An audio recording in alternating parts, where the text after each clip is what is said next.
Welcome address Kedagi President na pibikraba Hoikra Matam masi thengjalakpana Wangangloi ngasigi special guest ki famama langsam biriba kai kunazaraba ex councillor Nambol Municipal Council ki obiramba kai kunazaraba Hojom Arunjit Singa Nambol Wangbu opong kara thamai bidamta koksanjari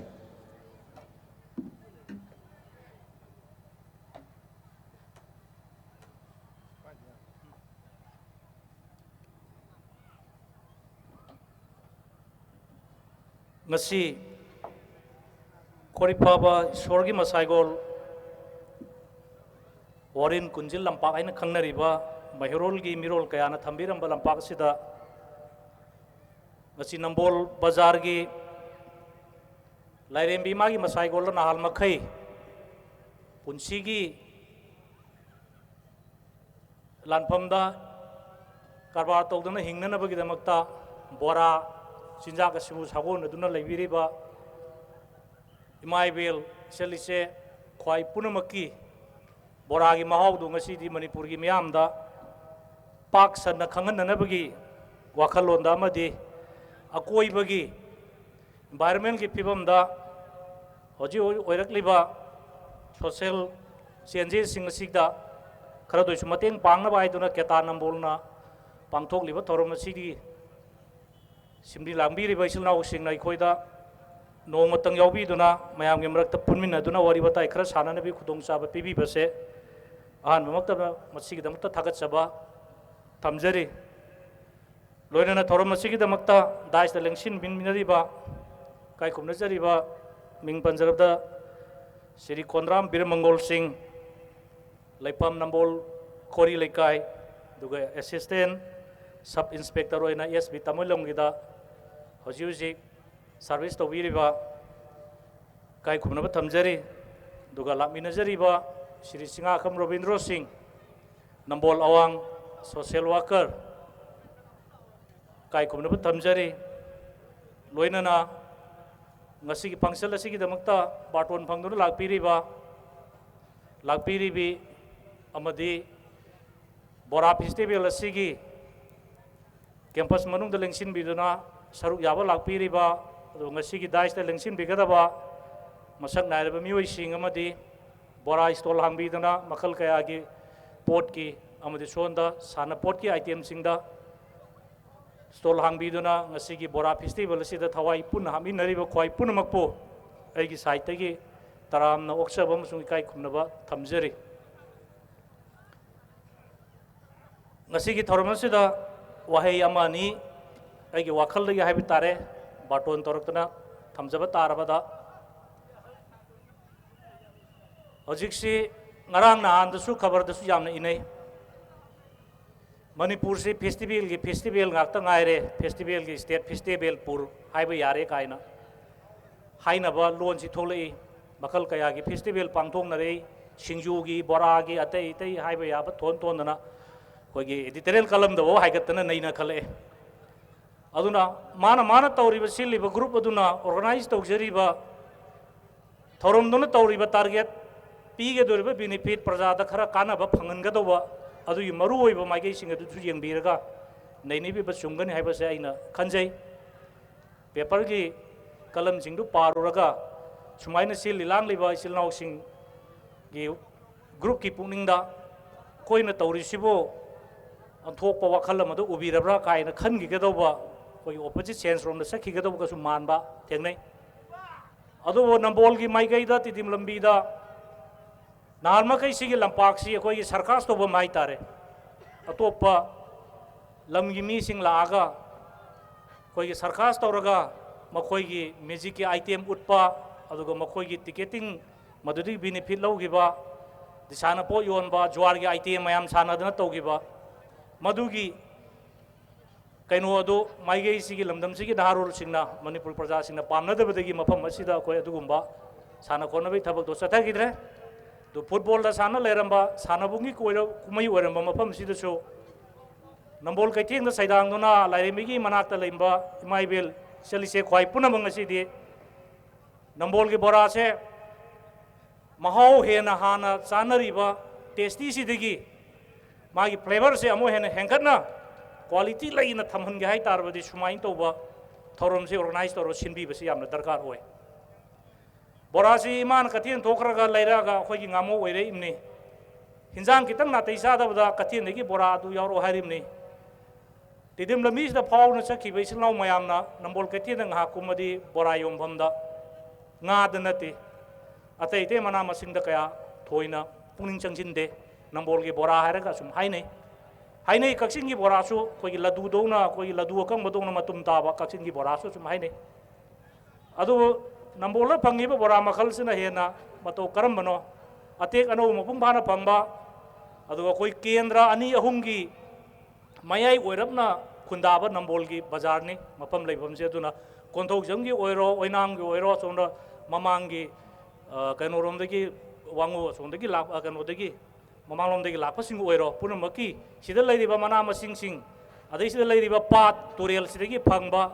akoi saba yaba jiba masa sing haibi tare nga dagi na taroi dagi na kai dagi makhal kaya sing ase mapam masida khajing nungjing sing poraga yamna mahau leina koi gi maigei sida phangjaba material sing na sema bora makhal sing ado phangbaduna madugi mahau duna nambol gi bora haina haibani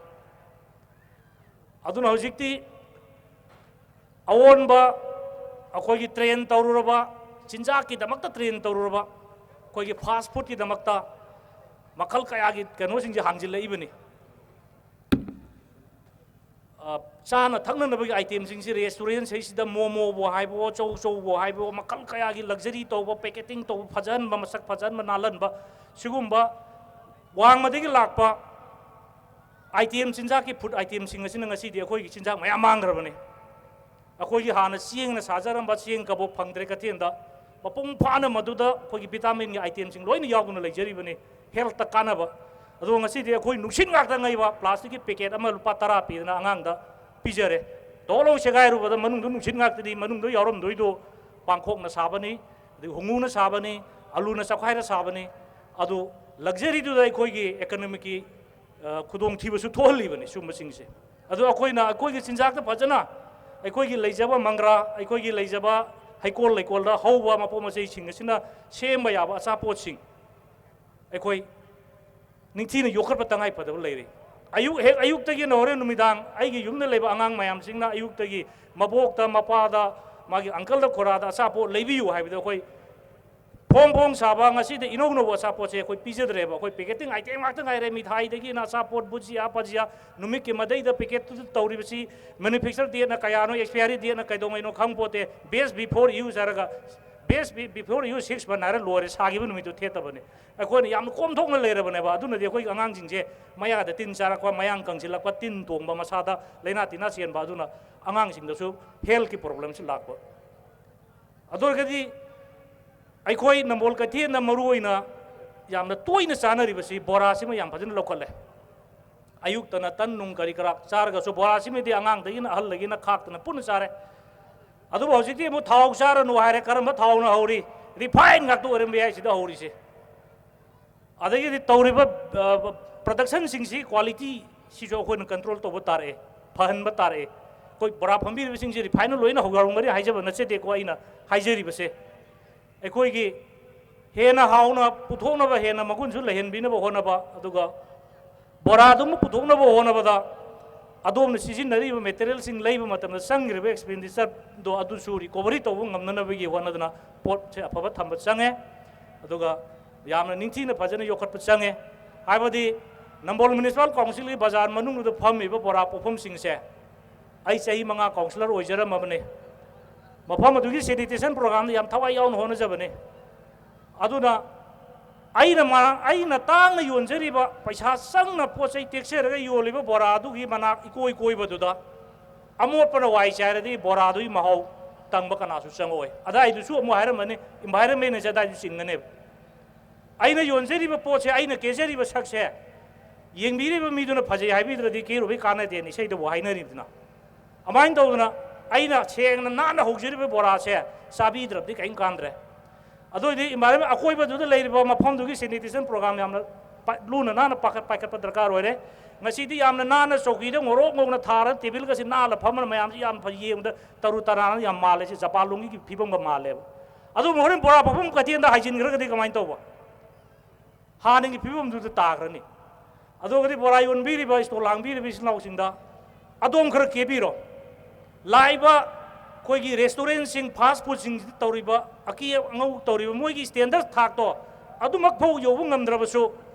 khara makai di luna nana phadi mak ta pudora ba su phan mak tham ba su hing tong da ba hauri ba potu da cha na ba item mayam ma hore bora hore sinju thame khaidok nga taw na thame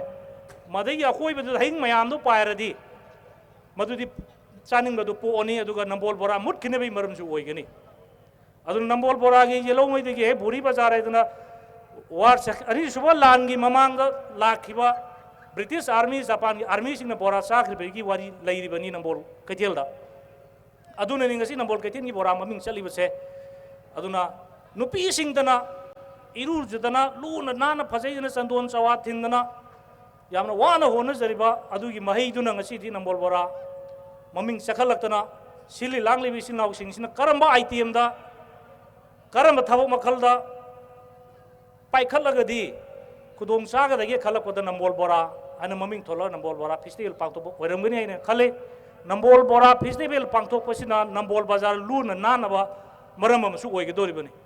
adu pangthoi ba toram se sahi leptana koi sona sanbi dana nongching gi phibam su pharakpa low lok gi bi matam su khar handarakpa indamda gi yamna nungairba matam hai tare hojik se mung manung singi angang singi su parikha lo silak pagi no parikha gi matam ngai na bi tanja oin ju leiba yamna phaba timing hai ba tare suma tanja da sumaina sindan hona bi se mahi yan gani aduna mathangi sahi da su fajana sinba langba ngamna na bi thorang tawduna lehensi aduga ekoi gi sinbi langbi riba silnau koi gi kanglei ko tourism development association na bora khakta nataba bora da paikhat pirabani na bora si ekoi gi cha na bi item rom na lakpani na ekoi me resa su tawre koi resa su torbo body oirabani na nambol bazar da yoliba pochei mayam sing sigi bagi quality sing se expiry oiba por kayam yoli adi ajuji running morning dagi nore numita bo pham na toriba khoi gi hotel a cho cho bo leiri tal lupa tara pi ba mapang pa cho cho bo yon ba adi sa na ba item si glass khasi la tham gi ba do kaidong mai sa gi ba no khang da ba asom leiba masudi ong da bani na madu khang da bani na angang sing na di sa ge ta hai ba lei ge ta hai ba aduna mokhoi sibok du yaw mokhoi si sinja ki environment da moi sibok yaw no konjin biraga kyata na nambol gi hotel sing sida khara yoliba item sing asi yengsin beba adigi manung da atei tei chana thana ba item perform da torima ko mating loina makti haiba nate khara makhai di wana biramani na maduda ming chingsilaga khara mating tonjaningi duga loina na environment da darkar oiba maige sigi development gi thabak thoram paikalakpada ekoi su sum yaujage duga maru oina borai sto langbi re bai mai bel sindlo loisilakpada ai phomdagi site tagi adomna municipal council da matam sana tax tv ramgani adongi popom gi standard matam sana repairing to biyo hayo association su lei haina tajare ado ai sahi manga councilor orema matam da ai laibak thibanara do koi ai ni insar so hodabanara koi gi bora gi association sima koi thenagi dre aduga popom phambi sing na su yamna kuina sahi manga ka tax tidok taba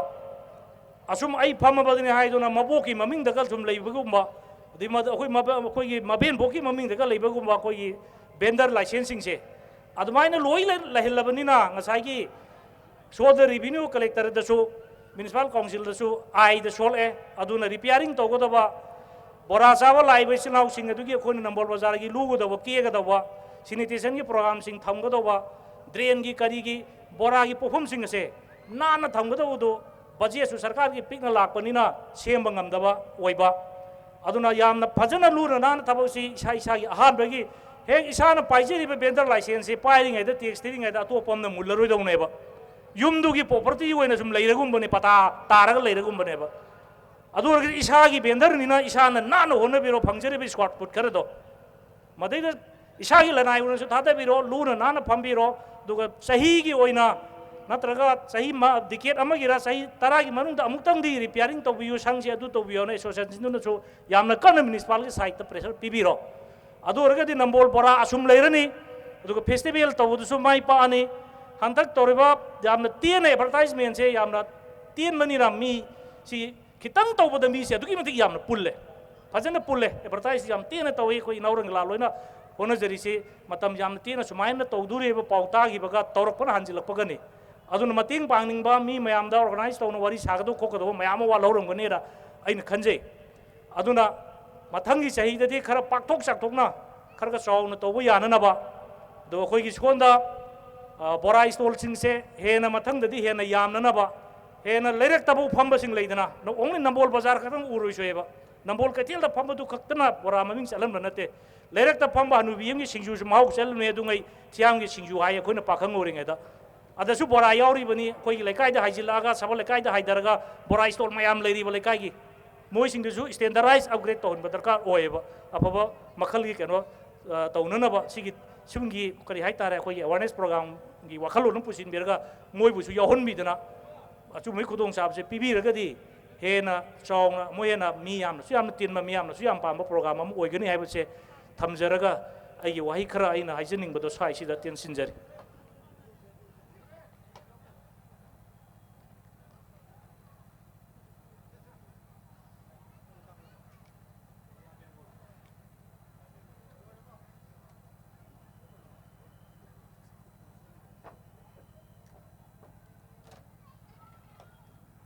थागसरी काय खुमनजरबा x councillor मिंगी पंजरबदा तमो अरुणजीत मरिक चुमलबा वफम गया मसिंग असिमंग नंबोल बोरा सिबु सौखनबो अमसुंग अफबा quality the पुथोनबो होनाबदा केदागी थौना हापिरंबा अखोइनो होनजबगा Bora हौरगा मियामबु पिजनबा सिमबि लांबिरिबा सिंगना तौगदबा थबक theorem हाइबदी मदुगी अफबा फतबा खरा पनबिरमैदमक्ता हाइनिंगालि थागसरी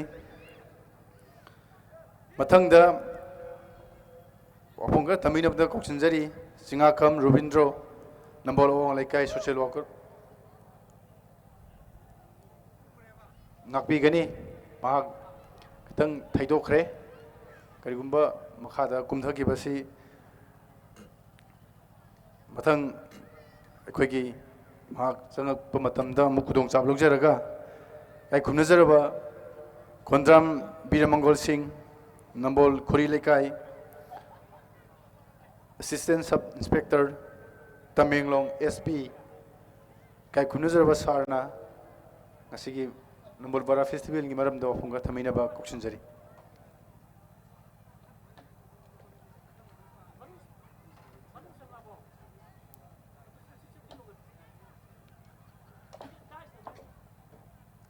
आहान ममक्तदा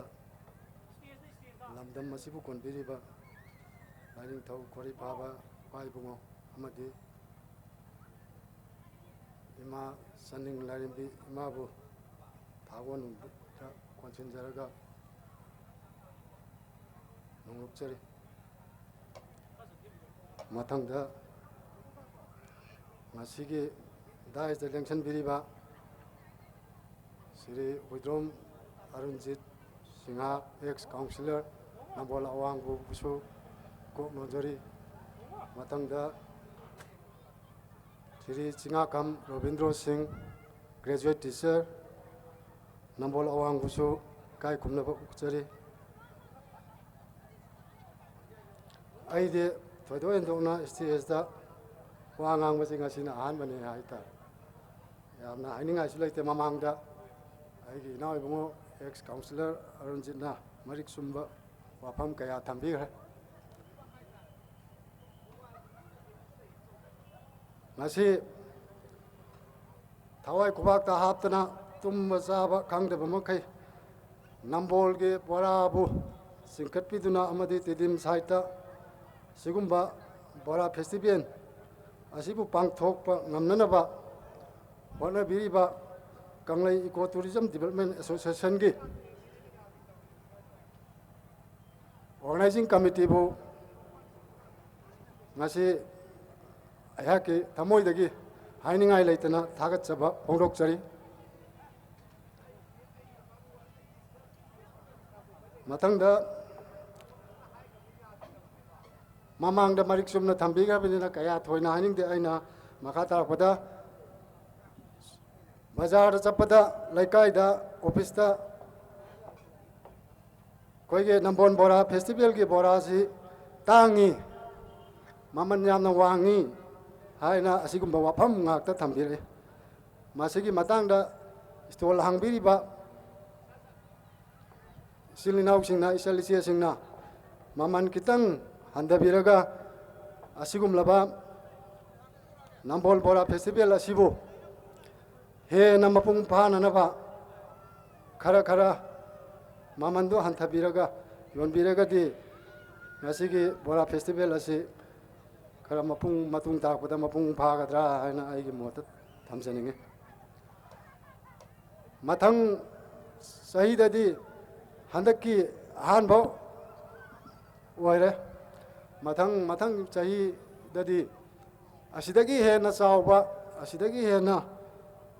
fajaba festival ama oiba nganman bisinu haina ipai bungo amadi ima chaning lai mai famda nong chobaga loina na matang asida ai wapam tension jar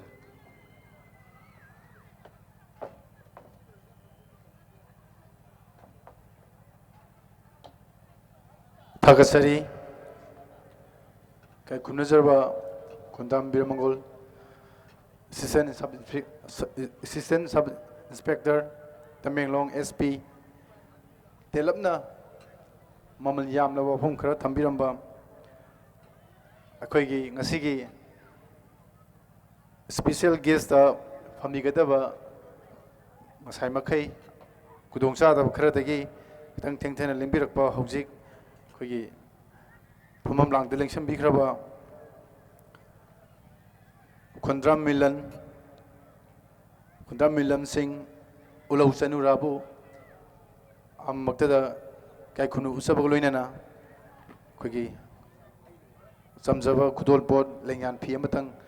president pibina bani singjari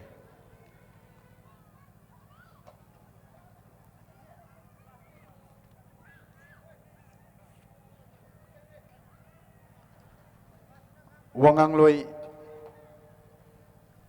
khara thamjaraga miyamna pamna khorong ngairiba tongan ba item sing lokhasage ani ahum subo ina phungkar thamina da koksinjari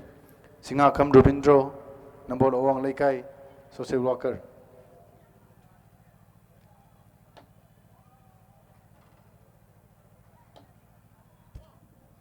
ngasi asigumlaba ahanba oina Kanglei Eco Tourism Development Association na sinduna namon bora festival haiduna lamdamsigi oina ahanba oiramgadra aina khanjaraga pangthokchariba asungba thoram asida aibu saruk yaba phangnaba pau baton pibirakpa igi laiba yamna phabani ahanba maktada lamsibu konbiriba ipa ibungo laintho khorifaba gi mafamda kokno na khurumjari mathangda asigum laba ngasigi oiba thoram asigi thoramgi mapu singi manungda leibiriba sing ahanba maktada Shri Huidrom Arunjit Singh ex councillor ward number 4 Nambol Awang mathangda aigi yamba Khomdram Biramangol Singh assistant sub inspector SP Tamenglong district amasung aigi marup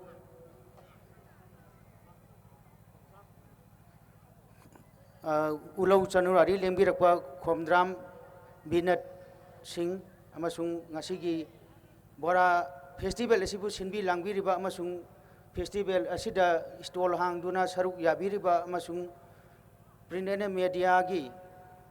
punamakpu aina ahan maktada kokno na khurumjari ꯑꯁꯤꯒꯨꯝꯂꯕ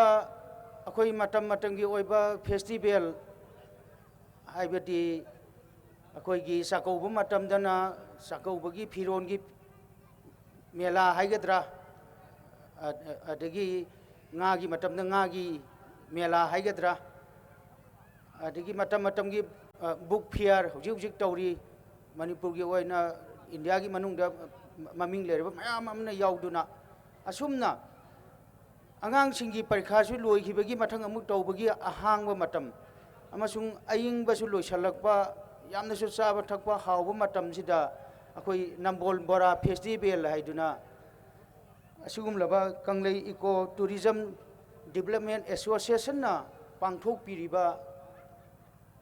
ꯑꯁꯤꯒꯨꯝꯂꯕ ꯃꯌꯥꯝ ꯄꯨꯟꯕꯒꯤ ꯑꯃꯁꯨꯡ ꯅꯥꯠꯀꯤ ꯑꯣꯏꯕ ꯑꯁꯤꯒꯨꯝꯂꯕ ꯕꯣꯔꯥ ꯍꯥꯏꯕꯁꯤ ꯋꯥꯔꯜꯗꯗꯤ ꯍꯥꯏꯕꯕꯨ ꯌꯥꯏ ꯍꯥꯏꯅ ꯑꯩꯒꯤ ꯋꯥꯈꯜꯗ ꯅꯝꯕꯣꯜ ꯕꯣꯔꯥ ꯍꯥꯏꯅ ꯃꯅꯤꯄꯨꯔꯗꯅꯕꯨ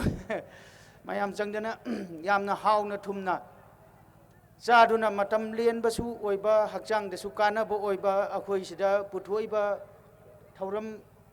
ꯆꯪꯉꯤꯕ ꯃꯆꯜꯁꯤꯡꯁꯤ ꯂꯩꯕꯥꯛꯁꯤꯗ ꯀꯪꯂꯩꯄꯥꯛ ꯑꯃꯁꯨꯡ ꯃꯅꯤꯄꯨꯔꯁꯤꯗ ꯐꯪꯕ ꯄꯣꯠꯊꯣꯛ ꯃꯌꯥꯝꯅ ꯉꯁꯤꯒꯤ ꯃꯅꯨꯡꯗ ꯄꯨꯊꯣꯛꯄ꯭ꯔꯥ ꯍꯥꯏꯅ ꯍꯥꯟꯅꯗꯒꯤꯁꯨ ꯈꯟꯖꯩ ꯃꯁꯤꯗ ꯑꯁꯊꯥꯎ ꯑꯁꯦꯡꯕ ꯑꯩꯈꯣꯏꯅ ꯂꯧꯕꯨꯛꯇ ꯂꯩꯖꯕ ꯂꯝ ꯑꯍꯥꯡꯕꯗ ꯍꯪꯒꯥꯝ ꯍꯨꯟꯗꯨꯅ ꯑꯁꯊꯥꯎ ꯁꯨꯡꯉꯒ ꯑꯗꯒꯤ ꯍꯋꯥꯏ ꯊꯥꯔꯒ ꯕꯦꯁꯣꯟ ꯇꯛꯑꯒ ꯃꯅꯥ ꯃꯁꯤꯡ ꯃꯔꯣꯏ ꯊꯥꯖꯔꯒ ꯈꯥꯃꯦꯟ ꯊꯥꯔꯒ ꯃꯥꯏꯔꯦꯟ ꯕꯣꯔꯥ ꯈꯥꯃꯦꯟ ꯕꯣꯔꯥ ꯇꯤꯜꯍꯧ ꯕꯣꯔꯥ ꯀꯥꯏꯅ ꯇꯧꯗꯨꯅ ꯃꯌꯥꯝ ꯆꯪꯗꯅ ꯑꯁꯨꯝꯕ ꯂꯝꯗꯝꯁꯤꯗ ꯐꯪꯕ ꯄꯣꯠꯊꯣꯛ ꯃꯌꯥꯝꯁꯦ ꯅ ꯐꯖꯅ ꯁꯦꯝꯃ ꯃꯇꯨꯡꯗ ꯍꯛꯆꯥꯡꯗꯁꯨ ꯀꯥꯟꯅꯕ ꯑꯗꯒꯤ ꯑꯩ ꯉꯁꯥꯏ ꯑꯩꯒꯤ ꯃꯔꯨꯞ ꯑꯔꯨꯟꯖꯤꯠ ꯁꯤꯡꯍꯥꯅꯁꯨ ꯍꯥꯏꯕꯤꯈꯤꯕ ꯑꯦꯟꯁꯥꯡ ꯍꯥꯎꯇ꯭ꯔꯒꯁꯨ ꯕꯣꯔꯥ ꯑꯃ ꯅꯠꯇ꯭ꯔꯒ ꯄꯀꯣꯔꯥ ꯑꯃ ꯂꯩꯔꯨꯔꯗꯤ ꯆꯥꯛ ꯆꯪꯉꯦ ꯀꯥꯏꯅ ꯉꯁꯤꯗꯤ ꯑꯦꯟꯁꯥꯡ ꯊꯣꯡꯉꯔꯣꯏꯁꯤ ꯕꯣꯔꯥꯒ ꯄꯀꯣꯔꯥ ꯈꯔ ꯂꯩꯔꯒ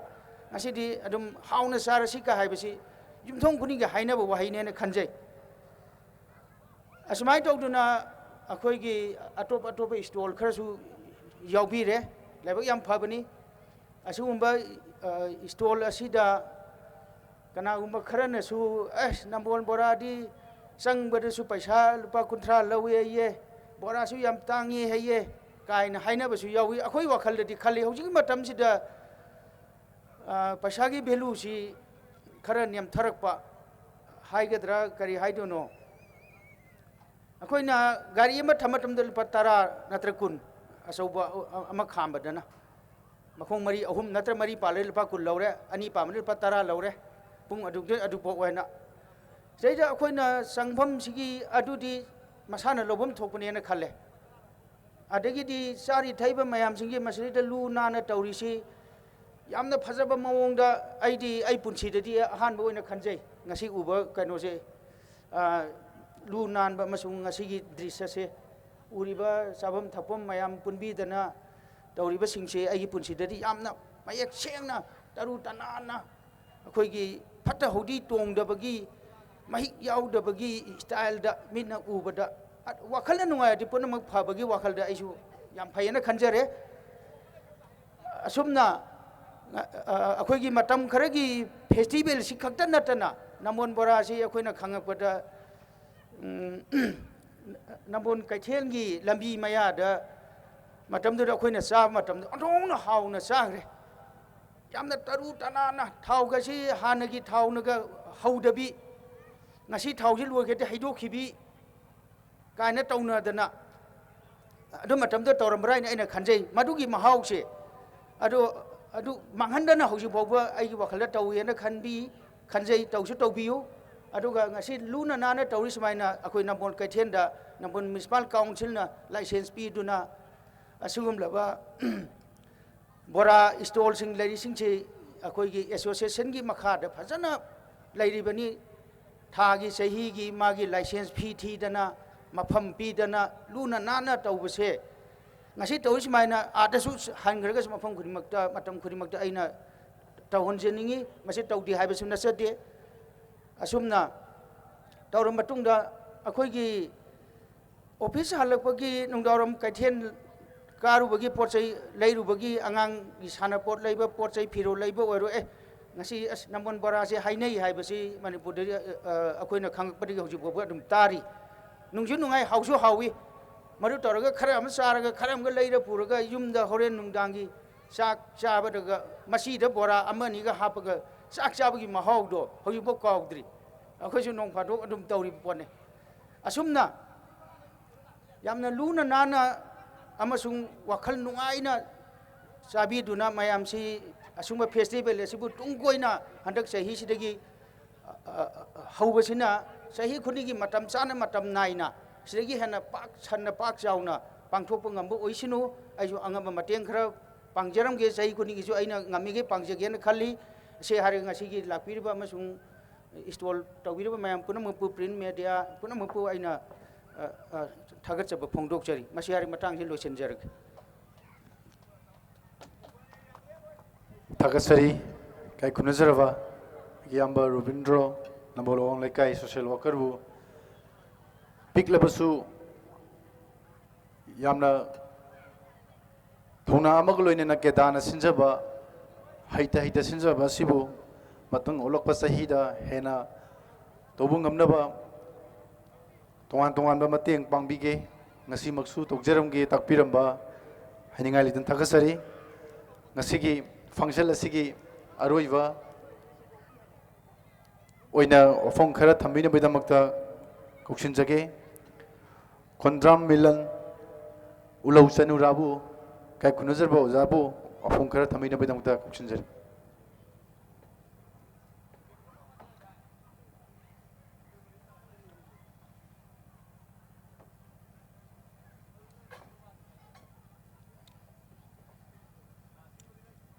aidi todona wai wanga mo todona hijabadina sate adu masi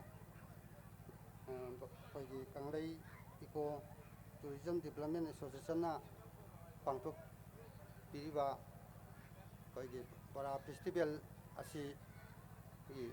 kafra apiano bedang kai kunaba gaduna na amna noi chai koi chief guest hoina kunna koigi counselor koigi koi sa arrange pusu kai kunaba sari bedana dai ta dingin biriba koigi ngoro pangsing su kai kunaba sebagloina na nung sari yang bidi mayam su pusu sumaina yang biak pasi amna kai kunaba kaloina na amna thak sebari sumaina festival ama koigi para festival asi yam maram sai koigi sinjak ama koi Manipur gi oiba ma ben koi na khang padagi para haibasi koi na sakpi ngeda mana ken ka pumukpada ngambo asi bara oina lerapasi yam hauna sanarapa koi bara adu sinjak amane adubu haiba sinjak asi koi kai kathin nambon kathin sida phangna sa pasi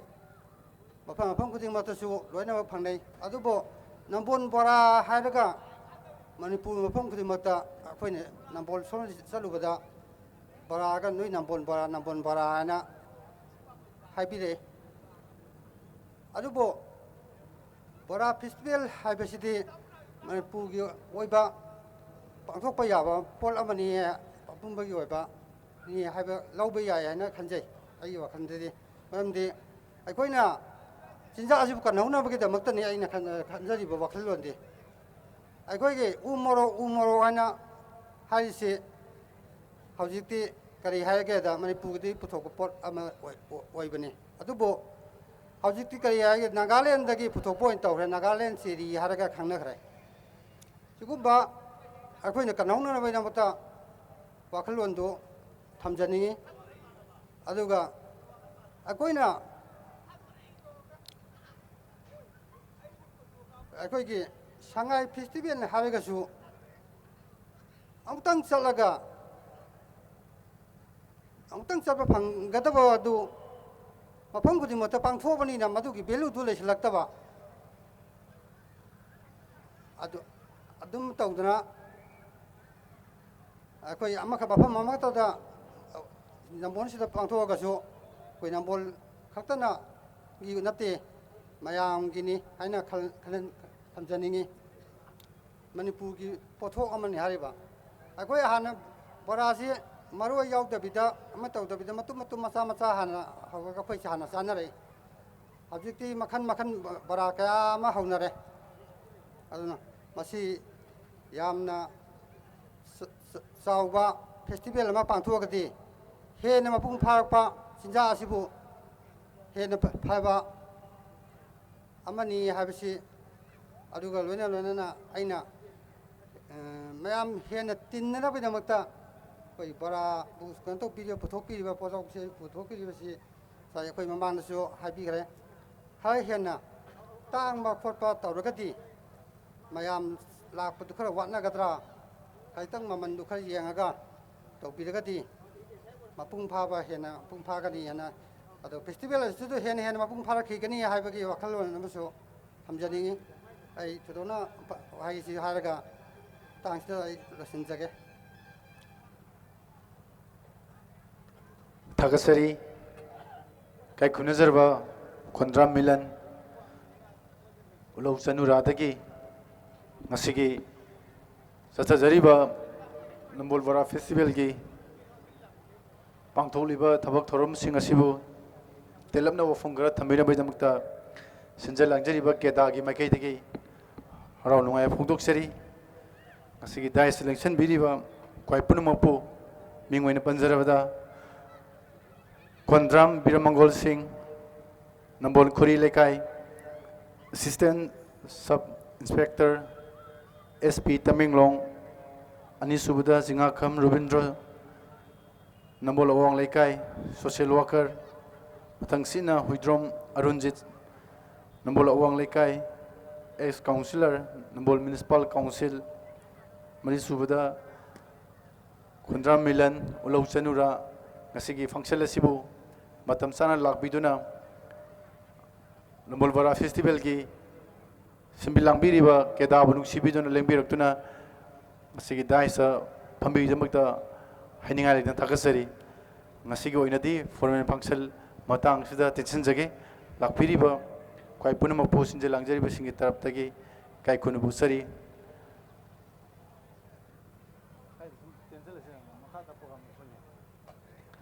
थागसरी ngasiगी दाइसा लिंचमबिरिबा काय खुनुजरबा सिंगना function असिगी दमक्ता Nambol Bora festival की दमक्ता angam angam sel की मतेंग पिबिरमगी दमक्तसु सिंजलांजरिबा सिंगी माइकैदगी हाइनिंगाय लितना थागसरी मखा ताबा program कोई हौनबगी दमक्ता सेम साजगे मियामदा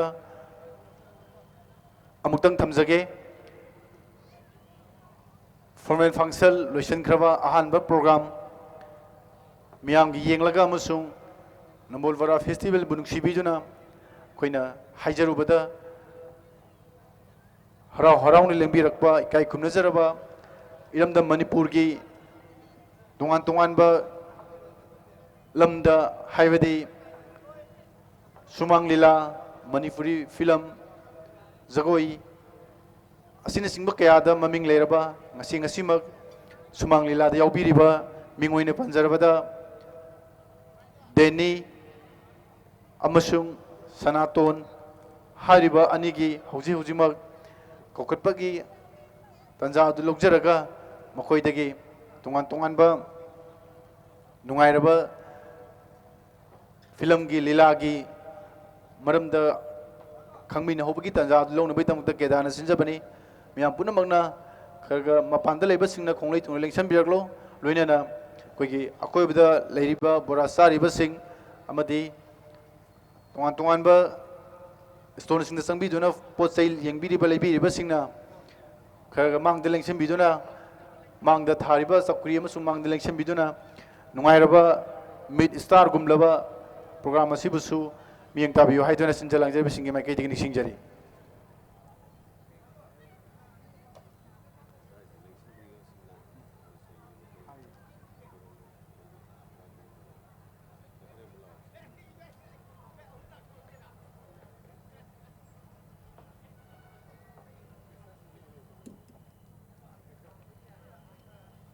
ꯑꯩꯈꯣꯏꯒꯤ ꯁꯥꯎꯟꯒꯤ ꯏꯆꯤꯜ ꯏꯅꯥꯎꯁꯤꯡ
Hello, hello.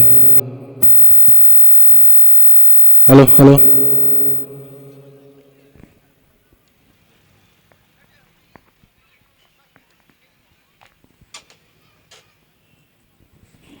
Hello, hello.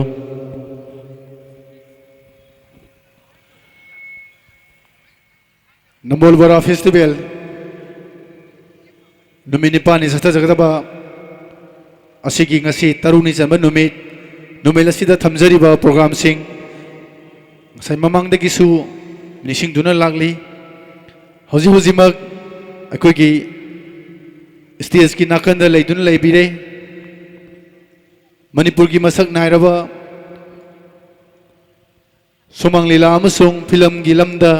myamna thoido hindona masak khangbiraba mingoina panjarabada koigi film gi hero da lila gi hero da maming leraba deni amasung sumang lila gi heroine kumlabada maming leraba sanaton anigi tongan tongan ba makoi dagi khanghoba yaba amasung makoi ani dagi dialogue acting kaya ama tawbagi tanja logjage si hek loibaga akhoi orchestra amasung singer sing laktun lebire music concert khoine athu matamda haunabaidagi hauba yabagi yabadu khoina sungchoi choidana hona jagani maram asina aina laujariba sida tabada lebiriba amasung lamida leiba sing khonglei thun lengsam biraklo loinana ngasigi music concert asigi band orchestra sing amutang lengsam binak dum lesing jari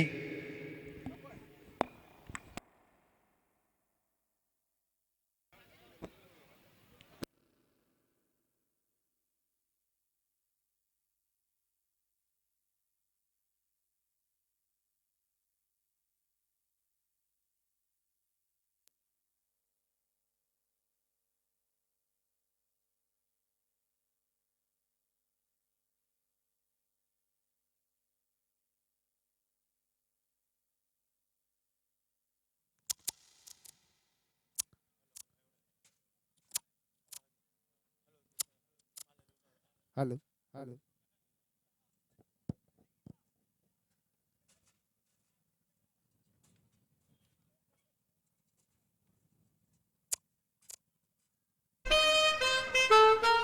아씨, 시부가 많이 자두니 시부. 이마 이부가 많이 자두니 시부. Kainom이 아씨, 할아버지는 가야되나 하고 숨도 야고 샤도가 많이 자두니 시부. ꯀꯩꯗꯧꯔꯒꯦꯅꯦ ꯍꯦ ꯑꯉꯥꯡꯁꯤ ꯅꯤꯡꯉꯥꯏ ꯇꯧꯔꯤꯁꯤꯕꯣ ꯌꯦꯟ ꯂꯥꯡꯉꯧꯕ ꯌꯥꯎꯗꯕꯒꯤꯅꯦ ꯄꯥꯕꯨꯡ ꯏꯁꯤ ꯑꯣꯟꯊꯣꯛꯄꯅꯤꯗ ꯁꯦ 시가 싸로서 아, 시부가 많이 자두니 시부 이마. 아, 시부 하고 샤도 못 달래봐. 시가 싸로봐 자니 자두가 많이 자두니 마시 시부. 용네 야고 샤도 Kainom이 못 마시 달래봐. 양신 ꯑꯩꯈꯣꯏꯒꯤ ꯃꯇꯝꯗꯗꯤ ꯕꯣꯔꯥ ꯀꯥꯡꯉꯧ ꯈꯔ ꯌꯥꯎꯈ꯭ꯔꯗꯤ ꯂꯣꯏꯔꯦ ꯃꯁꯤꯒꯤ ꯑꯉꯥꯡꯁꯤꯗꯤ Kaido itema. ꯀꯔꯤꯒꯤ ꯑꯣꯏꯅꯤꯒꯤ ꯆꯥꯕꯒꯤ ꯅꯤꯡꯉꯥꯏꯅꯤꯗꯅ Se siun charu se. 자닝게 봐. 지가 로이 자닝게 봐. 마시 양시 양 Ase khangde lok tharak tangari ba. Phong saban nambol borani. 하 남본 보라 남본 보라 어, 그이누네 많이. 하시고 남본 보라 남본 많이. 보라 하이마이마 나 우리 산이네. 시우네 하이마이마 그리 구사노 Tema lakliba January tang 10 digi 30 phawbse chidai sida Nambol Higher Secondary Ground da khoi pulap chaluse. 남볼 하이어 세컨더리 그라운드 하이시 ꯈꯣꯔꯤ ꯐꯥꯕꯒꯤ ꯒ꯭ꯔꯥꯎꯟꯗꯨ ꯅꯠꯇ꯭ꯔꯣ ꯃꯥꯅꯤ ꯏꯇꯩꯃ ꯑꯗꯨꯗ ꯀꯩ ꯂꯩꯒꯦ ꯑꯗꯨꯗ ꯅꯝꯕꯣꯜ ꯕꯣꯔꯥ ꯐꯦꯁꯇꯤꯚꯦꯜ ꯄꯥꯡꯊꯣꯛꯀꯅꯤꯕ ꯑꯣ. ꯑꯗꯨꯗꯅꯦ ꯑꯩꯈꯣꯏ ꯇꯥꯃꯣꯅꯦ ꯏꯇꯩꯃꯅꯦ ꯏꯕꯨꯡꯅꯦ ꯑꯩꯈꯣꯏ ꯄꯨꯂꯞ ꯆꯠꯂꯨꯔꯁꯦꯕ ꯆꯠꯁꯤ ꯌꯥꯏꯌꯦ ꯆꯠꯂꯣꯍꯦ ꯅꯣꯏꯗꯪ ꯑꯩꯅꯦ ꯅꯝꯕꯔ 1 ꯆꯠꯇꯣꯏꯁꯦ ꯑꯩꯁꯨ ꯑꯗ ꯆꯠꯄ ꯌꯥꯎꯒꯦꯀꯣ ꯕꯨꯕꯨ ꯑꯋꯥꯕ ꯉꯥꯏꯍꯥꯛꯇꯪ ꯄꯣꯊꯥꯅꯕ ꯏꯟꯗꯤꯖꯤꯅꯁ ꯐꯨꯗ ꯑꯥꯏꯇꯦꯝꯗ ꯕꯦꯁ ꯇꯧꯕ ꯅꯝꯕꯣꯜ ꯕꯣꯔꯥ ꯐꯦꯁꯇꯤꯚꯦꯜ 2020 ꯃꯆꯨ ꯀꯌꯥꯒꯤ ꯃꯔꯛꯇ ꯑꯍꯥꯎꯕ ꯅꯝꯕꯣꯜꯒꯤ ꯕꯣꯔꯥ ꯆꯥꯔꯨꯁꯤ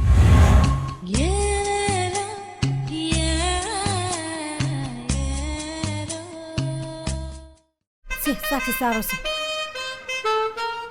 ꯑꯁ ꯁꯤꯕꯨ ꯀꯃꯥꯏꯅ ꯆꯥꯗꯣꯏꯅꯣ ꯁꯤꯕꯣ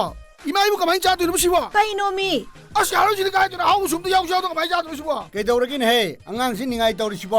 ꯌꯦꯟ ꯑꯉꯧꯕ ꯌꯥꯎꯗꯕꯒꯤꯅꯦ ꯄꯥꯕꯨꯡ ꯏꯁꯤ ꯑꯣꯟꯊꯣꯛꯄꯅꯤꯗ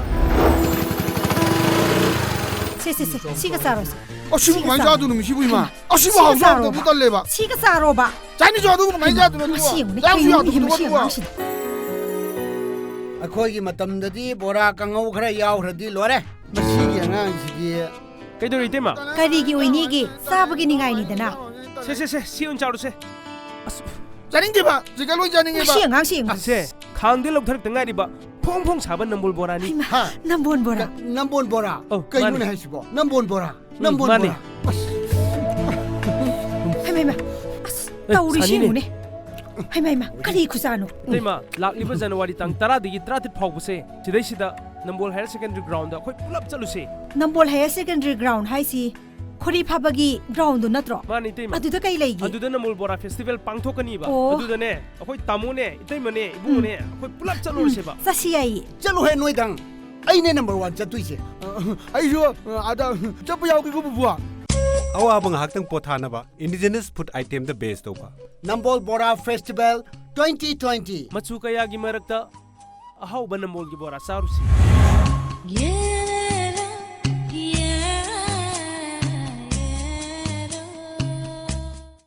세 싹시 싸로시. 아씨 시부 가만히 짜두니 시부 이마 이부 가만히 짜두니 시부 까이노미. 아씨 야로지니 가이드나 아우 숨도 야우 야우도 가만히 짜두니 시부 ꯀꯩꯗꯧꯔꯒꯦꯅꯦꯍꯦ ꯑꯉꯥꯡꯁꯤ ꯅꯤꯡꯉꯥꯏ ꯇꯧꯔꯤꯁꯤꯕꯣ ꯌꯦꯟ ꯑꯉꯧꯕ ꯌꯥꯎꯗꯕꯒꯤꯅꯦ ꯄꯥꯕꯨꯡ. 이시 온토프니다. 세 시가 싸로시. 시부 가만히 짜두니 시부 이마 시부 하우스 하우도 달래봐 시가 싸러봐. 짜이니스 아두고 가만히 짜두니 맛이 없네. 야우 야우도 맛이 누가 맛이. ꯑꯩꯈꯣꯏꯒꯤ ꯃꯇꯝꯗꯗꯤ ꯕꯣꯔꯥ ꯀꯥꯡꯉꯧ ꯈꯔ ꯌꯥꯎꯈ꯭ꯔꯗꯤ ꯂꯣꯏꯔꯦ ꯃꯁꯤꯒꯤ ꯑꯉꯥꯡꯁꯤꯗꯤ 그대로 이때마 그리기 오이니기 싸버기 닝아이니다나. 세세세 시온 짜루세 짜닝게봐 지가 로이 짜닝게봐 맛이 응앙시. 아세 강대 럭터럭 등가리바 퐁퐁 사번 넘볼 보라니 하 남본 보라. 남본 보라 어, 그이노네 많이. 하시고 남본 보라 남본 많이. 보라 하이마이마. 따우리 잔이네. 시우네.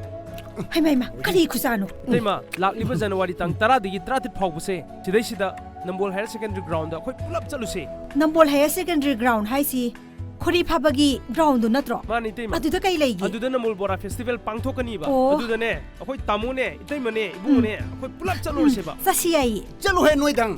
ꯑꯩꯅꯦ ꯅꯝꯕꯔ 1 ꯆꯠꯇꯣꯏꯁꯦ 아이쇼 아다 ጨப்பு 야우기고 부부아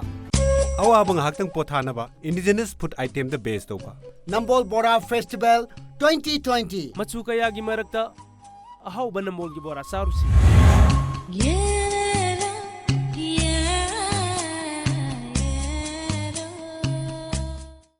세 싹시 싸로시.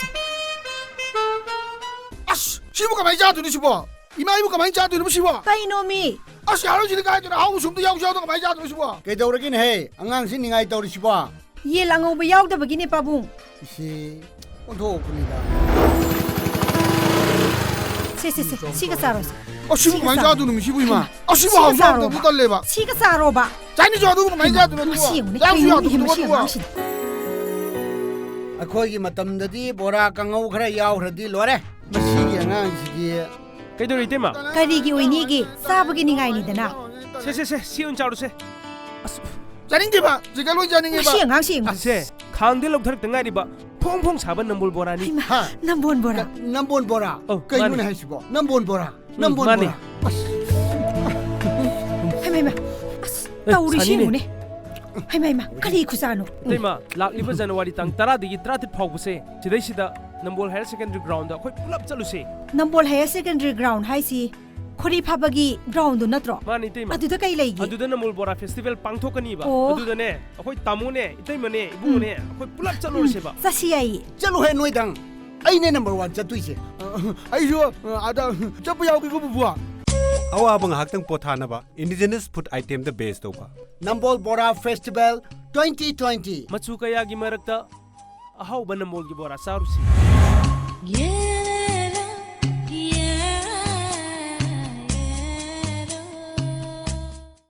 ꯁꯦ ꯆꯥꯛꯁꯤ ꯆꯥꯔꯣꯁꯦ ꯑꯁ ꯁꯤꯕꯨ ꯀꯃꯥꯏꯅ ꯆꯥꯗꯣꯏꯅꯣ ꯁꯤꯕꯣ ꯏꯃꯥ ꯏꯕꯨ ꯀꯃꯥꯏꯅ ꯆꯥꯗꯣꯏꯅꯣ ꯁꯤꯕꯣ ꯀꯩꯅꯣꯃꯤ ꯑꯁ ꯌꯥꯔꯣꯏꯁꯤꯗꯤ ꯀꯥꯏꯗꯅꯣ ꯍꯥꯎꯕ ꯁꯨꯝꯗ ꯌꯥꯎꯗꯣ ꯀꯃꯥꯏꯅ ꯆꯥꯗꯣꯏꯅꯣ ꯁꯤꯕꯣ ꯀꯩꯗꯧꯔꯒꯦꯅꯦꯍꯦ ꯑꯉꯥꯡꯁꯤ ꯅꯤꯡꯉꯥꯏ ꯇꯧꯔꯤꯁꯤꯕꯣ ꯌꯦꯟ ꯑꯉꯧꯕ ꯌꯥꯎꯗꯕꯒꯤꯅꯦ ꯄꯥꯕꯨꯡ 이씨 온도군이다. 세 시가 싸로세 시부 많이 자두는 시부이마. 시부 하우스 못 달래봐. 시가 싸로봐 자니 좋아도 많이 자두는 양수야 누가 ꯑꯩꯈꯣꯏꯒꯤ ꯃꯇꯝꯗꯗꯤ ꯕꯣꯔꯥ ꯀꯥꯡꯉꯧ ꯈꯔ ꯌꯥꯎꯈ꯭ꯔꯗꯤ ꯂꯣꯏꯔꯦ ꯃꯁꯤꯒꯤ ꯑꯉꯥꯡꯁꯤꯒꯤ ꯀꯩꯗꯧꯔꯤ ꯏꯇꯩꯃ ꯀꯔꯤꯒꯤ ꯑꯣꯏꯅꯤꯒꯤ ꯆꯥꯕꯒꯤ ꯅꯤꯡꯉꯥꯏꯅꯤꯗꯅ 세 ꯁꯤ ꯑꯣꯏꯅ ꯆꯥꯔꯨꯁꯦ 자nin게봐 제가 로이 자nin게봐 시 ꯑꯉꯥꯡꯁꯤ ꯑꯁꯦ ꯈꯥꯡꯗ ꯂꯧꯊꯔꯛꯇ ꯉꯥꯏꯔꯤꯕ ꯐꯣꯡ ꯐꯣꯡ ꯁꯥꯕ ꯅꯝꯕꯣꯜ ꯕꯣꯔꯥꯅꯤ ꯅꯝꯕꯣꯟ ꯕꯣꯔꯥ 남본 보라 어, 그이분에 많이. 하시고 남본 보라 남본 많이. 보라 하이마이마 떠우리 시무네 하이마이마 그리 구사노 이때마 락리버 자누와리 땅 따라디기 따라tit 파우부세 지대시다 넘볼 하이어 세컨드리 그라운드 ꯑꯩꯈꯣꯏ ꯄꯨꯂꯞ ꯆꯠꯂꯨꯁꯦ ꯅꯝꯕꯣꯜ ꯍꯥꯌꯔ ꯁꯦꯀꯦꯟꯗꯔꯤ ꯒ꯭ꯔꯥꯎꯟ ꯍꯥꯏꯁꯤ ꯈꯣꯔꯤ ꯐꯥꯕꯒꯤ ꯒ꯭ꯔꯥꯎꯟꯗꯨ ꯅꯠꯇ꯭ꯔꯣ ꯃꯥꯅꯤ ꯏꯇꯩꯃ ꯑꯗꯨꯗ ꯀꯩ ꯂꯩꯒꯦ ꯑꯗꯨꯗ ꯅꯝꯕꯣꯜ ꯕꯣꯔꯥ ꯐꯦꯁꯇꯤꯚꯦꯜ ꯄꯥꯡꯊꯣꯛꯀꯅꯤꯕ ꯑꯣ. ꯑꯗꯨꯗꯅꯦ ꯑꯩꯈꯣꯏ ꯇꯥꯃꯣꯅꯦ ꯏꯇꯩꯃꯅꯦ ꯏꯕꯨꯡꯅꯦ ꯑꯩꯈꯣꯏ ꯄꯨꯂꯞ ꯆꯠꯂꯨꯔꯁꯦꯕ ꯆꯠꯁꯤ ꯌꯥꯏꯌꯦ ꯆꯠꯂꯣꯍꯦ ꯅꯣꯏꯗꯪ ꯑꯩꯅꯦ ꯅꯝꯕꯔ 1 ꯆꯠꯇꯣꯏꯁꯦ ꯑꯩꯁꯨ ꯑꯗ ꯆꯠꯄ ꯌꯥꯎꯒꯦꯀꯣ ꯕꯨꯕꯨ ꯑꯋꯥꯕ ꯉꯥꯏꯍꯥꯛꯇꯪ ꯄꯣꯊꯥꯅꯕ ꯏꯟꯗꯤꯖꯤꯅꯁ ꯐꯨꯗ ꯑꯥꯏꯇꯦꯝꯗ ꯕꯦꯁ ꯇꯧꯕ ꯅꯝꯕꯣꯜ ꯕꯣꯔꯥ ꯐꯦꯁꯇꯤꯚꯦꯜ 2020 ꯃꯆꯨ ꯀꯌꯥꯒꯤ ꯃꯔꯛꯇ ꯑꯍꯥꯎꯕ ꯅꯝꯕꯣꯜꯒꯤ ꯕꯣꯔꯥ ꯆꯥꯔꯨꯁꯤ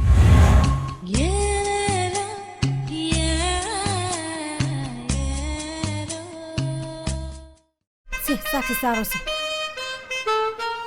ꯑꯁ 시부 가만히 자두는 시부 이마 이부 가만히 자두는 시부 ꯀꯩꯅꯣꯃꯤ 아씨 야로지니 가이드나 하우 숨도 야우샤도 가만히 자두는 시부 그래도르긴 아ঙ앙시 닝아이 떠우리 시부 ꯌꯦꯟ ꯑꯉꯧꯕ ꯌꯥꯎꯗꯕꯒꯤꯅꯦ ꯄꯥꯕꯨꯡ 이씨 온도군이다 세 시가 싸로세 시부 가만히 자두는 시부 이마 시부 하우스 못 달래봐 시가 싸로봐 자니 좋아도 가만히 자두는 시무네 양수야 시 누가 ꯑꯉꯥꯡꯁꯤ ꯑꯩꯈꯣꯏꯒꯤ ꯃꯇꯝꯗꯗꯤ ꯕꯣꯔꯥ ꯀꯥꯡꯉꯧ ꯈꯔ ꯌꯥꯎꯈ꯭ꯔꯗꯤ ꯂꯣꯏꯔꯦ ꯃꯁꯤꯒꯤ ꯑꯉꯥꯡꯁꯤꯒꯤ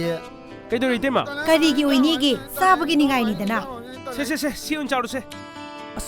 자nin게봐 제가 로이 자nin게봐 시 ꯑꯉꯥꯡꯁꯤ ꯑꯁꯦ ꯈꯥꯡꯗ ꯂꯧꯊꯔꯛꯇ ꯉꯥꯏꯔꯤꯕ ꯐꯣꯡ ꯐꯣꯡ ꯁꯥꯕ ꯅꯝꯕꯣꯜ ꯕꯣꯔꯥ니 ꯅꯝꯕꯣꯟ ꯕꯣꯔꯥ 남본 보라 어, 그이분에 많이. 하시고 남본 보라 남본 많이. 보라 하이마이마 떠우리 잔이네. 시무네 하이마이마 그리 구사노 이때마 락리버 자누와리 땅 따라디기 따라tit 파우부세 지대시다 넘볼 하이어 세컨드리 그라운드 ꯑꯩꯈꯣꯏ ꯄꯨꯂꯞ ꯆꯠꯂꯨꯁꯦ ꯅꯝꯕꯣꯜ ꯍꯥꯌꯔ ꯁꯦꯀꯦꯟꯗꯔꯤ ꯒ꯭ꯔꯥꯎꯟ ꯍꯥꯏꯁꯤ ꯈꯣꯔꯤ ꯐꯥꯕꯒꯤ ꯒ꯭ꯔꯥꯎꯟꯗꯨ ꯅꯠꯇ꯭ꯔꯣ ꯃꯥꯅꯤ ꯏꯇꯩꯃ ꯑꯗꯨꯗ ꯀꯩ ꯂꯩꯒꯦ ꯑꯗꯨꯗ ꯅꯝꯕꯣꯜ ꯕꯣꯔꯥ ꯐꯦꯁꯇꯤꯚꯦꯜ ꯄꯥꯡꯊꯣꯛꯀꯅꯤꯕ ꯑꯣ. ꯑꯗꯨꯗꯅꯦ ꯑꯩꯈꯣꯏ ꯇꯥꯃꯣꯅꯦ ꯏꯇꯩꯃꯅꯦ 이부ꯡꯅꯦ ꯑꯩꯈꯣꯏ ꯄꯨꯂꯞ ꯆꯠꯂꯨꯔꯁꯦꯕ ꯆꯠꯁꯤ ꯌꯥꯏꯌꯦ ꯆꯠꯂꯣꯍꯦ ꯅꯣꯏꯗꯪ ꯑꯩꯅꯦ ꯅꯝꯕꯔ 1 ꯆꯠꯇꯣꯏꯁꯦ ꯑꯩꯁꯨ ꯑꯗ ꯆꯠꯄ ꯌꯥꯎꯒꯦꯀꯣ ꯕꯨꯕꯨ ꯑꯋꯥꯕ ꯉꯥꯏꯍꯥꯛꯇꯪ ꯄꯣꯊꯥꯅꯕ ꯏꯟꯗꯤꯖꯤꯅꯁ ꯐꯨꯗ ꯑꯥꯏꯇꯦꯝꯗ ꯕꯦꯁ ꯇꯧꯕ ꯅꯝꯕꯣꯜ ꯕꯣꯔꯥ ꯐꯦꯁꯇꯤꯚꯦꯜ 2020 ꯃꯆꯨ ꯀꯌꯥꯒꯤ ꯃꯔꯛꯇ ꯑꯍꯥꯎꯕ ꯅꯝꯕꯣꯜꯒꯤ ꯕꯣꯔꯥ ꯆꯥꯔꯨꯁꯤ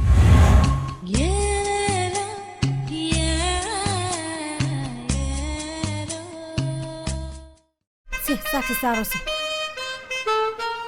아씨 시부 가만히 자두는 시부 이마 이부 가만히 자두는 시부 ꯀꯩꯅꯣꯃꯤ 아씨 야로지니 가이드나 하우 숨도 야우샤도 가만히 자두는 시부 그래도르긴 아ঙ앙시 닝아이 떠우리 시부 ꯌꯦꯟ ꯑꯉꯧꯕ ꯌꯥꯎꯗꯕꯒꯤꯅꯦ ꯄꯥꯕꯨꯡ 이씨 온도군이다 세 시가 싸로세 시부 가만히 자두는 시부 이마 시부 시가 하우스 싸로봐 못 달래봐 시가 싸로봐 자니 좋아도 가만히 자두는 시무네 양수야 시 누가 어ꯉꯥꯡꯁꯤ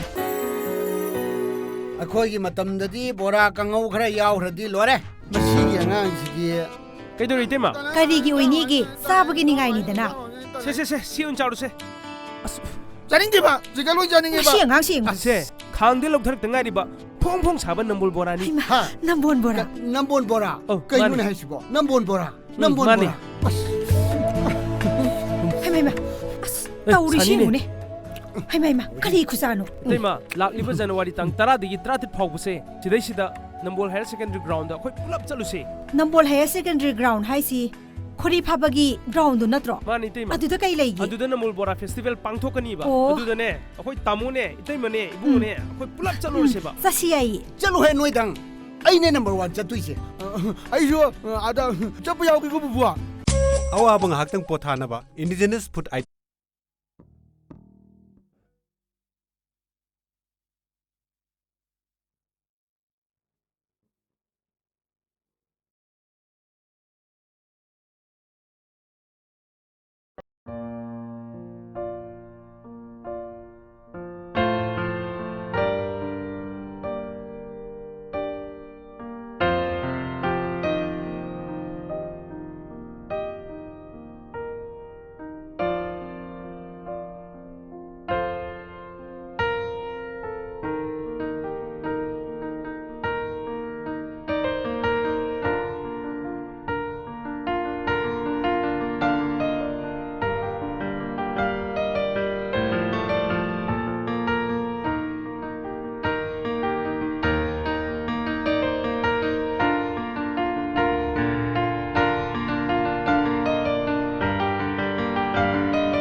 ꯕꯣꯔꯥ ꯐꯦꯁꯇꯤꯚꯦꯜꯕꯨ ꯃꯤꯌꯦꯡ ꯇꯥꯕ ꯂꯥꯛꯄꯤꯔꯤꯕꯁꯤꯡꯅ ꯃꯤꯌꯦꯡ ꯇꯥꯕꯤꯌꯨ ꯑꯃꯗꯤ ꯏꯁꯩꯕꯨ ꯄꯨꯛꯅꯤꯡ ꯊꯧꯒꯠꯄꯤꯌꯨ ꯃꯤꯠ ꯗ ꯁ꯭ꯇꯥꯔ ꯑꯁꯤꯕꯨ ꯃꯄꯨꯡ ꯐꯥꯍꯟꯕꯤꯌꯨ ꯍꯥꯏꯗꯨꯅ ꯁꯤꯟꯖꯔꯤꯕ ꯂꯥꯡꯖꯔꯤꯕꯁꯤꯡꯒꯤ ꯃꯥꯏꯀꯩꯗꯒꯤ ꯅꯣꯜꯂꯨꯛꯆꯔꯤ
Manawda mit kita hallo ne.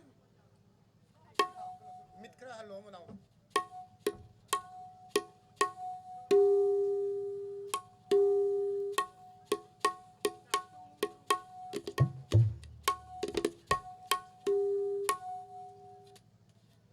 Tu nang ngeba.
ꯒꯦꯟꯒꯤ ꯃꯥꯏꯀ꯭ꯔꯣꯐꯣꯟꯗꯣ ꯑꯗꯨ ꯑꯣꯏꯅ ꯁꯨꯝ ꯄꯥꯡꯒꯦ ꯑꯩ ꯃꯔꯨꯗꯣ ꯒꯦꯟ ꯈꯤꯇꯪ ꯂꯧꯊꯣꯛꯑꯣ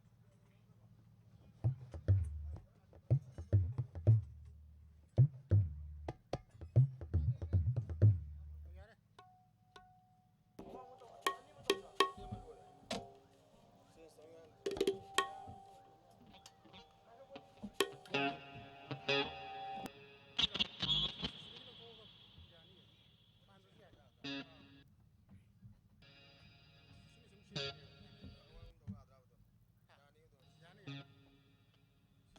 ꯍꯥꯟꯅ ꯄꯥꯜꯂꯝ ꯃꯥꯏꯀ꯭ꯔꯣꯐꯣꯟꯗꯣ ꯑꯗꯨ ꯑꯣꯏꯅ ꯄꯥꯟꯒꯦ ꯑꯗꯨ ꯑꯣꯏꯔꯝꯒꯅꯤ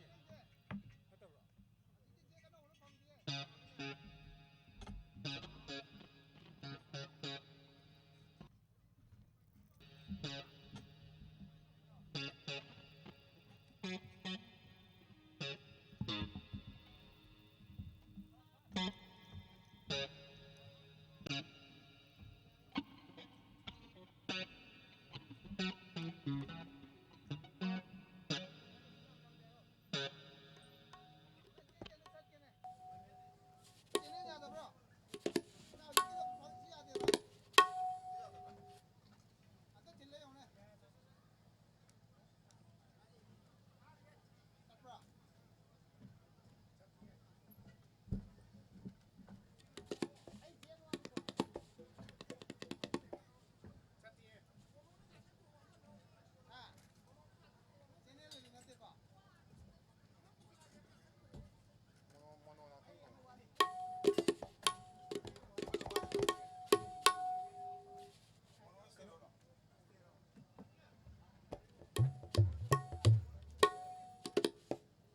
ꯃꯅꯥꯎꯗꯨ ꯈꯤꯇꯪ ꯄꯣꯏꯜ ꯑꯃ ꯇꯥꯍꯜꯂꯣꯌꯣ ꯍꯥꯏꯌꯦꯕ ꯃꯅꯥꯎꯗ ꯄꯣꯏꯜ ꯑꯃ ꯇꯥꯍꯜꯂꯣꯌꯣ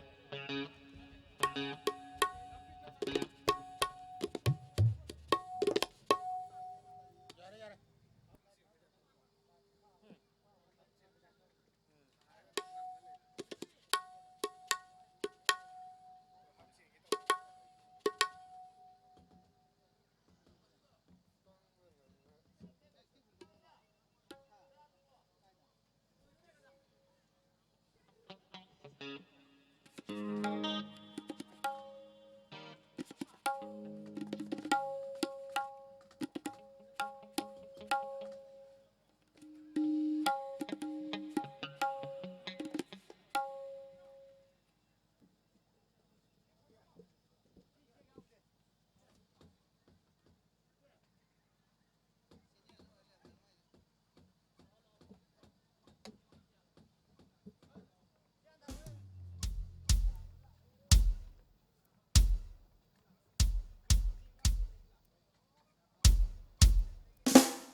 알았어.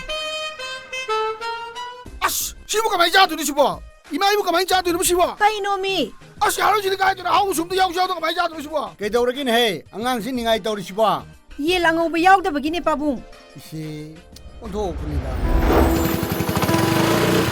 세세세 시가 싸러서. 아, 시부 가만히 자두는 시부 이마. 아, 시부 시가 하고 싸러 숨도 못 달래봐. 시가 싸러봐. 자니 좋아도 가만히 자두는 시용네. 야우샤도 까이놈이 못 시용 달래봐. 망신. ꯑꯩꯈꯣꯏꯒꯤ ꯃꯇꯝꯗꯗꯤ ꯕꯣꯔꯥ ꯀꯥꯡꯉꯧ ꯈꯔ ꯌꯥꯎꯈ꯭ꯔꯗꯤ ꯂꯣꯏꯔꯦ ꯃꯁꯤꯒꯤ ꯑꯉꯥꯡꯁꯤꯗꯤ ꯀꯩꯗꯧꯔꯤ ꯏꯇꯩꯃ 까리기 오이니기 싸버기 닝아이니드나. 세세세 시운 자루세 자닝게봐. 제가 로이 자닝게봐. 시영 항시영. 아세 강대 럭터럭 등아리바 퐁퐁 잡은 넘볼 보라니 이마 남본 보라. 남본 보라 많이. 그이문에 하시고 남본 보라 남본 많이. 보라 하이마이마. 나 우리 잔이네. 시용네. 하이마이마. 까리 구사노. 이때마 락리버 자누와리 땅 따라디기 트라tit 파우부세 지대시다 넘볼 하이어 세컨드리 그라운드 ꯑꯩꯈꯣꯏ ꯄꯨꯂꯞ ꯆꯠꯂꯨꯁꯦ 남볼 하이어 세컨드리 그라운드 하이시 코리 파바기 그라운드 너트로. ꯃꯥꯅꯤ 이때마 아두다 까이 레이기. ꯑꯗꯨꯗ ꯅꯝꯕꯣꯜ ꯕꯣꯔꯥ ꯐꯦꯁꯇꯤꯚꯦꯜ ꯄꯥꯡꯊꯣꯛꯀꯅꯤꯕ ꯑꯣ. ꯑꯗꯨꯗꯅꯦ ꯑꯩꯈꯣꯏ ꯇꯥꯃꯣꯅꯦ 이ꯇꯩꯃꯅꯦ 이ꯕꯨꯡꯅꯦ ꯑꯩꯈꯣꯏ ꯄꯨꯂꯞ ꯆꯠꯂꯨꯔꯁꯦꯕ 싸시야이. ꯆꯠꯂꯨꯍꯦ ꯅꯣꯏꯗꯪ ꯑꯩꯅꯦ ꯅꯝꯕꯔ 1 ꯆꯠꯇꯣꯏꯁꯦ 아이쇼 아다 쩌뿌 야우기 그 부부야. ꯑꯋꯥꯕ ꯉꯥꯏꯍꯥꯛꯇꯪ ꯄꯣꯊꯥꯅꯕ ꯏꯟꯗꯤꯖꯤꯅꯁ ꯐꯨꯗ ꯑꯥꯏꯇꯦꯝꯗ ꯕꯦꯁ ꯇꯧꯕ ꯅꯝꯕꯣꯜ ꯕꯣꯔꯥ ꯐꯦꯁꯇꯤꯚꯦꯜ 2020 ꯃꯆꯨ ꯀꯌꯥꯒꯤ ꯃꯔꯛꯇ ꯑꯍꯥꯎꯕ ꯅꯝꯕꯣꯜꯒꯤ ꯕꯣꯔꯥ ꯆꯥꯔꯨꯁꯤ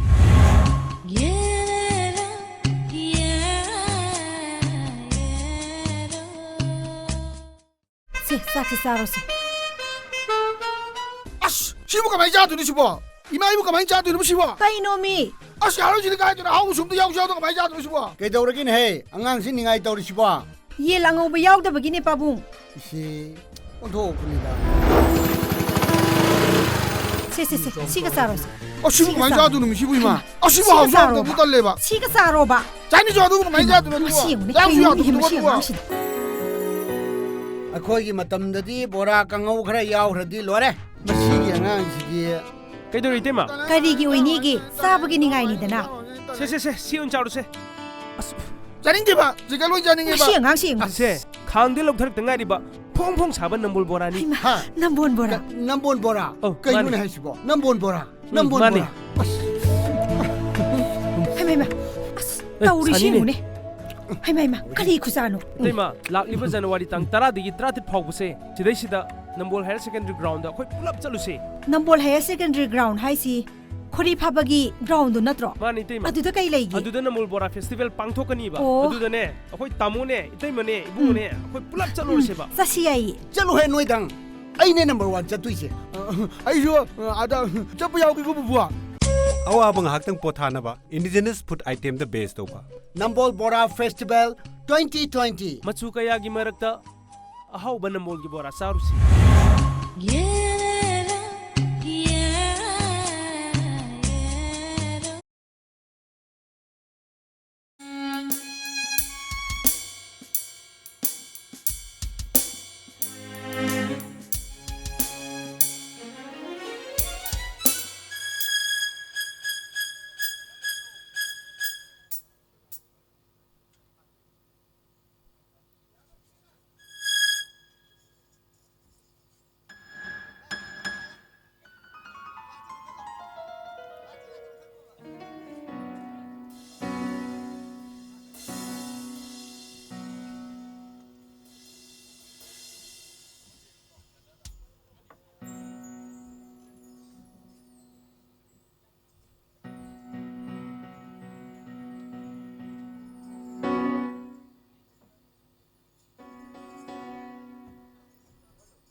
नुमिदांगी मतमदा थमजरिबा प्रोग्राम सिंह हौजरगे पुनमकपु अहानबदा अमुका हन्ना Kanglei eco tourism development association के दा नंबोल की माइकई पोरा फेस्टिवल मपुंग फान बेगने हाइदुना लाकपिरिबा तोखाई तोखाई बलमदम कयादगी लेंबिरिबा ख्वाई पुनमुकपु अहलमन लाइगुरु मरमपांग चेइचल इमाइम दोल ख्वाई पुनमुकपु अमुका हन्ना तरामना उक्चरी मरक थचरगा काय खुनजरिबा नंबोल ओसी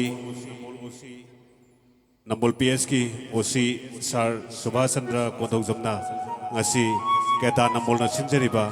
singba ahanba nambol pora festival asigi khardangor su mateng oina ba haiduna sel gi tengbang oina lupa lising ani mateng pangpirami masigi damakta osi sarbo hainingai letana thagachari keta nambol bu pungning thogot pibigi damakta